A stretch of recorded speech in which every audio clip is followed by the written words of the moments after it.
호세아서에 뿌리를 내린다 그랬잖아요. 이스라엘 백성들이 이 하나님의 그 언약과 말씀 가운데 이렇게 뿌리를 내리는 거예요. 그런 모습을 열왕기하 19장 30절 31절 보겠어요. 히스기야가 그 아수르가 쳐들어왔을 때 하나님으로부터 그 응답을 받는 내용이에요. 응답을 받는 내용을 하면서 그들이 구원을 받을 것이다 라고 얘기하면서 30절 31절이 덧붙여진 거예요. 이 말씀은 그 시대만을 배경으로 하는 게 아니에요. 이스라엘의 영원한 경륜 가운데서 드러나야 될 그런 내용을 이렇게 얘기를 하고 있는 것입니다. 사실 그 히스기야 때 유다는 망하지 않았어요. 그죠? 유다는 망하지 않았어요. 근데 지금 이 얘기를 하고 있는 거예요. 유다 족속 중에 피하고 남은 자는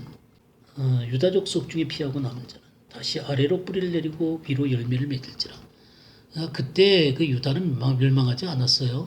이것은 이후에 일어날 유다의 운명, 이스라엘의 운명에 대해서 얘기를 하고 있는 거예요. 남은 자들이 있다는 것이죠. 그런 남은 자들이 아래로 다시 뿌리를 내린다 그랬어요. 그 열매를 맺게 된다는 얘기. 아까 그 호세아에서 나오는 얘기하고 똑같은 거예요. 뿌리를 내리고 위로 열매를 맺을지라. 남은 자는 예루살렘에서부터 나올 것이요 피하는 자는 시온에서부터 나오리니 여호와의 열심히 이 일을 이루리라. 그러니까 이 시온에서부터 그들이 회복되어져 갖고 드러나게 되는 거예요. 이 남은 자들이. 그러니까 이스라엘이 결국 나중에 이제 예루살렘이 회복이 되어지게 되고 민족적으로 회개되었을 때 이 예루살렘 가운데서 그들이 온전한 회복된 그 이스라엘의 모습으로 드러나게 되게 될 것입니다. 근데 그때에 대한 얘기를 말씀하고 있는. 그러니까 우리가 하나의 말씀을 볼 때 이 말씀이 그 시대와 이스라엘의 전 역사와 성경의 전체적인 흐름 가운데서 그 말씀이 해석이 되어야 되는 거예요. 그때는 전혀 해당도 안 된 말씀을 갖다가 그냥 얘기를 아시리한테서 구원받을 것이다. 이건 아시리한테 구원받는 얘기가 아니에요. 이건 아시리한테 멸망당하지도 않았는데 이걸 아시리아한테 구원받는 것으로 적용을 시켜놓으면 이거 이 하나님의 말씀 속에 하나님께서 두신 놀라운 경륜들이 온전하게 표현되지를 못하는 거예요. 감추어둔 뜻이 분명히 있잖아요. 그죠? 유다 족속 중에서 피하고 남은 자는 다시 아래로 뿌리를 내리고 위로 열매를 맺어. 남은 자는 예루살렘에서부터 나올 것이요 피하는 자는 시온 산에서부터 나올. 여호와의 열심히 이 일을 이루리라. 그래서 마지막 때까지 하나님의 경륜이 이루어지는 그 내용에 대한 말씀이다. 그 말이에요. 근데 참 성경에 놀라운 게 우리 시편 87편을 한번 보겠어요. 지금 이 너는 누구예요? 시온이죠. 예루살렘이에요. 예루살렘. 그러니까 야곱의 모든 것 전부 다 시온의 문들을 사랑한다 그랬어요. 그러니까 여기에 보좌가 있고 영광스럽게 이 예루살렘이 서게 되는 것들을 얘기하는 것입니다. 근데 아까 그 예루살렘에서부터 이스라엘 백성들이 나오잖아요. 그죠? 남은 자들이 그 이스라엘 백성들이 나오는데 여기는 누가 나와요? 바벨론이 나와요. 라합은 이 애굽을 얘기하는 것이죠.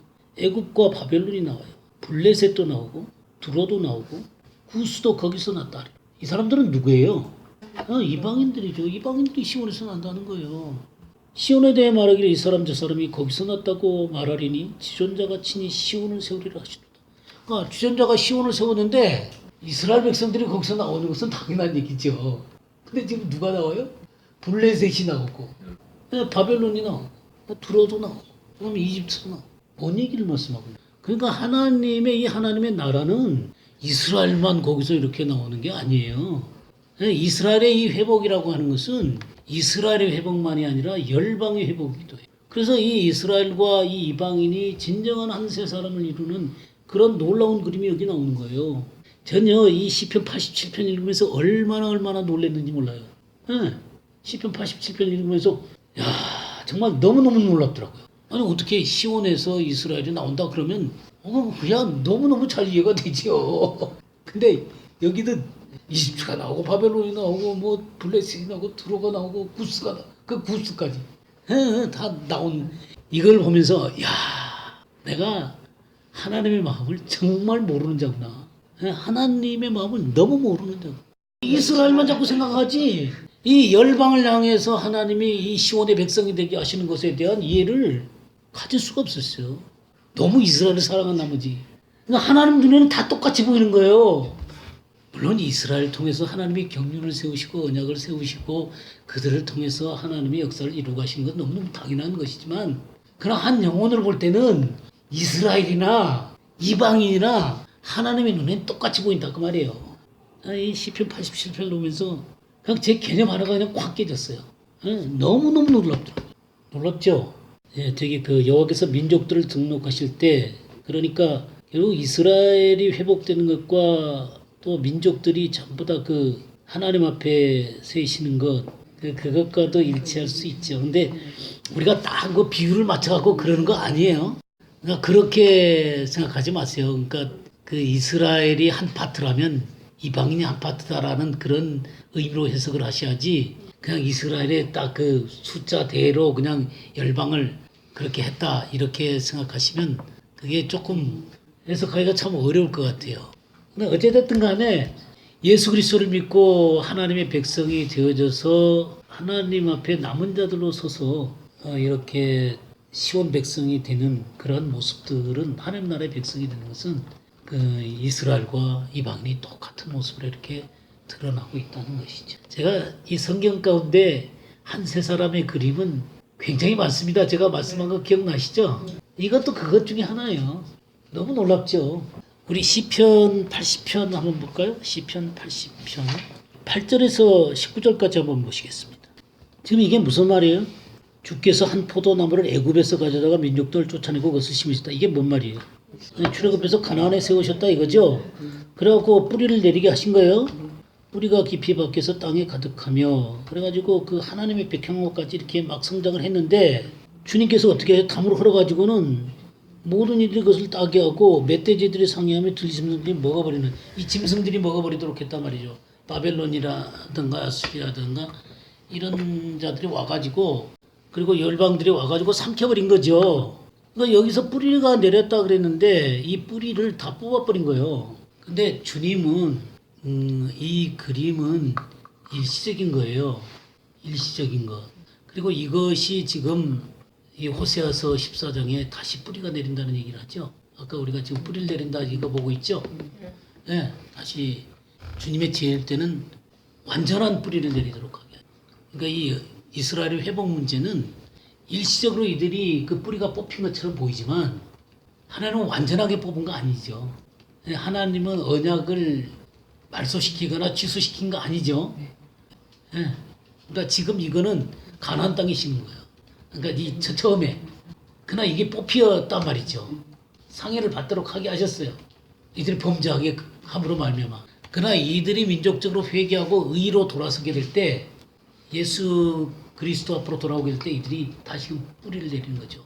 그들의 반역을 고치고 기쁘게 사랑하며 그들의 진노가 그에서 떠나게 될 때 그들은 이 뿌리를 하나님 안에 언약 안에 뿌리를 깊이 내리고 이 가나안 땅에서 다시 회복이 되어지게 될 것이다.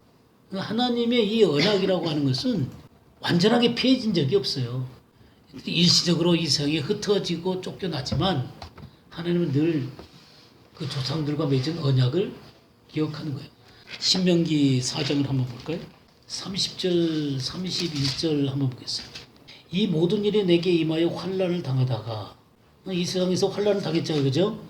끝날에 내가 내 하나님 여호와께로 돌아와서 이스라엘 땅으로 돌아오게 되고 또 하나님 앞에 영적으로 회복되어서 그의 말씀을 청룡하게 될 거라는 거죠. 그렇게 하는 중요한 이유가 뭐라 그랬어요?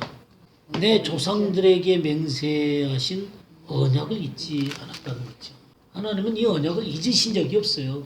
마치 뿌리가 뽑혀 난 것처럼 보이지만 완전하게 뽑힌 거 아니에요. 하나님은 뿌리를 내리게 하실 것입니다. 하나님의 언약의 이 뿌리 가운데 이스라엘이 깊이 서가지고 완전하게 회복된 모습으로 서게 될 것을 얘기하고 있단 말이에요. 이 뿌리를 박는다는 얘기는 바로 그런 내용이에요. 그냥 우리가 뿌리를 박는다 그러니까 이 단단히 박힌가 보다 뭐 그렇게 생각하시고 그냥 그렇게 볼지 모르겠지만 그 한마디 속에 이런 놀라운 내용들이 다 들어있다 그 말이에요. 그러니까 이런 그 한마디 말씀의 내용 가운데 이 성경 전체가 다 녹아져 들어있다고 말이에요. 이 뿌리라는 이 뿌리 속에. 그래서 다시 이 시편 80편 돌아왔어요. 자, 이렇게 지금 이스라엘이 그렇게 뽑힌 것처럼 보이잖아요. 그죠? 근데 뭐라 그랬어요? 14절에 만군의 하나님이여 구하옵나니 돌아오소서 하늘에서 굽어보시고 이 포도나무를 돌보소서. 이 포도나무가 이스라엘이죠. 돌보소서 그랬어요. 주의 오른손으로 심으신 줄기요 주를 위하여 힘있게 하신 가지니이다. 그것이 불타고 배임을 당하며 주의 면책으로 말미암아 멸망하오니. 그래서 쫓겨난 거예요 이 세상에. 근데 놀랍게 17절 보세요. 주의 오른쪽에 있는 자 곧 주를 위하여 힘있게 하신 인자에게 주의 손을 얹으소서. 이게 무슨 말이에요? 주의 오른쪽에 있는 자, 주를 위하여 힘있게 하신 인자에게 손을 얹으소서. 예수 그리스도 위에 손을 얹는다. 그래서 예수 그리스도를 다시금 세워달라. 그렇게 되면 어떻게 한다 그랬어요? 우리를 소생하게 하소서. 그 주의 얼굴빛을 우리에게 주셔서 우리가 구원을 얻으리이다. 온전한 회복으로 돌아오게 될 것입니다. 라는 얘기를 하는 거예요. 그러니까 우리 이 하나님의 말씀 가운데 주의 우편에 계신 인자 위에 손을 얹으소서. 지금 여기에 지금 누가 이 시편 기자가 예수님 오시기 전에 쓴 거죠. 예, 지금 이 얘기를 하고 있다. 예수님의 죽음과 승천까지도 바라보고 있는 얘기죠. 이 기절을 이런 것을 시편 110편 한 번 더 보겠어요. 1절에서 7절까지 보겠습니다. 마치 그 뿌리를 뽑아내시는 것처럼 보이지만 주님께서 다시 오시는 그때 이스라엘 백성들이 온전하게 회복이 되어서 흔들리지 않는 뿌리를 내리게 될 것입니다. 그런 모습 가운데 주의 우편에 있는 인자 위에 손을 얹어달라 그랬잖아요. 1절 보세요. 여호와께서 내 주에게 말씀하시기를. 지금 이건 다윗이 쓴 거예요. 여호와께서 내 주에게 말씀하시기를. 내 주가 누구예요? 예수 그리스도죠. 내가 내 원수들로 내 발판이 되게 하시기까지 너는 내 오른쪽에 앉아 있으라. 마지막 심판의 때까지 내 오른편에 앉아 있으라. 지금 이 말을 한 거예요. 예수 그리스도를 내 우편에 앉아. 그러니까 예수님이 십자가에서 구속을 완성하시고 부활하시고 승천하셔서 하나님 우편에 올라가시죠. 지금 그 얘기를 하는 거예요. 그러니까 구약에서도 이미 그걸 봤네요. 다윗도 보고 아삽도 봤어요. 그러니까 우리가 참 이런 성경들을 보면 이게 참 우리가 놓친 게 너무 많다는 거죠. 그러니까 다윗이 제가 이 설명하면서 그 얘기했었어요. 다윗이 왜 언약궤를 갖다가 분명히 그 기본에 기본 산당에 번제단 이거 성막가 있는데 언약궤는 본래 지성소 안에 있어야 되잖아요. 근데 다윗은 이 언약궤를 가지고 갖고 모셔갖고는 어디다 놨어요. 근데 다윗의 장막 가운데 넣는다. 이거는 법도에 안 맞는 거예요. 언약궤가 기본 산당 거기로 가야죠. 지성소 안에. 다윗은 이 언약궤를 갖다가 이 다윗의 장막 가운데 놨어요. 왜 그랬어요? 그러니까 이 다윗은요. 여기 나중에 이제 멜기세덱 얘기도 나오거든요. 4절에. 너는 멜기세덱의 서열을 따라 영원한 제사장이다. 그러니까 이 멜기세덱으로부터 오는 이 예수 그리스도가 멜기세덱의 반차를 쫓아서 완전히 구속을 완성하시고 새롭고 산 길을 만들어 놓으신 것들을 다 본 사람이에요. 그 하나님 우편에 앉아 계시고 그래서 모든 구속의 문제를 갖다 끝까지 다 본 사람이에요. 그러니까 이 성막에다가 이 놓은 게 아니라 그냥 승리하신 그 주님을 다윗의 장막 가운데 놓고 바로 들어가요. 이걸 끝까지 다 본 사람이에요. 구약에 살았지만 신약의 내용들을 전부 다 꿰뚫어 본 사람이에요. 그렇기 때문에 그가 이 다윗의 장막을 세우고 그 안으로 들어간 거예요. 예, 이 참 다윗이라는 사람은 너무너무 놀라운 사람입니다. 다윗이 말하기를 여호와께서 내 우편에 계신 내 주 이렇게 얘기를 하고 있다 이 말이죠.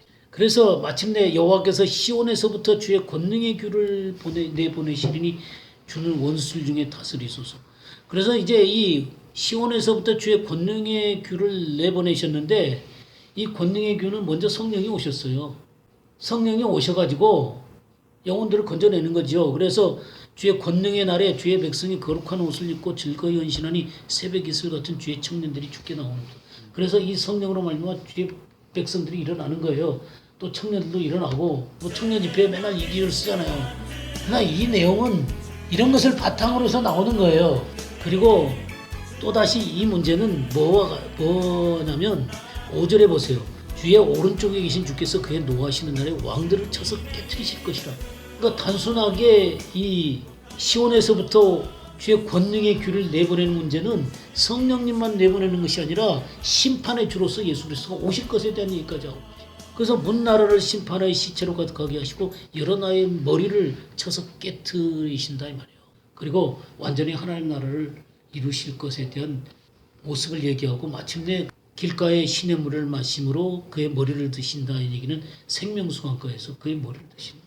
이 시편 110편이라는 게 이 구속의 완성, 멜기세덱의 문제, 그리고 하나님 보좌 우편에 있는 것, 그리고 성령님을 보내시는 것, 그리고 마침내 그분이 오셔가지고 하나님 나라를 완성하는 것까지의 놀라운 그림이 이 시편 110편 가운데 이게 뿌리를 내리는 거예요. 이런 뿌리 가운데 이 언약의 뿌리 가운데 이 이스라엘 백성들이 이스라엘 회복 문제는 이런 문제를 이 단단하게 이 언약 가운데 이 이스라엘의 뿌리를 내릴 때 이스라엘은 완전히 하나님 앞에서 회복이 되는 거예요. 그리고 이 이스라엘의 회복 문제는 단순하게 이스라엘의 회복만을 의미하는 게 아니에요.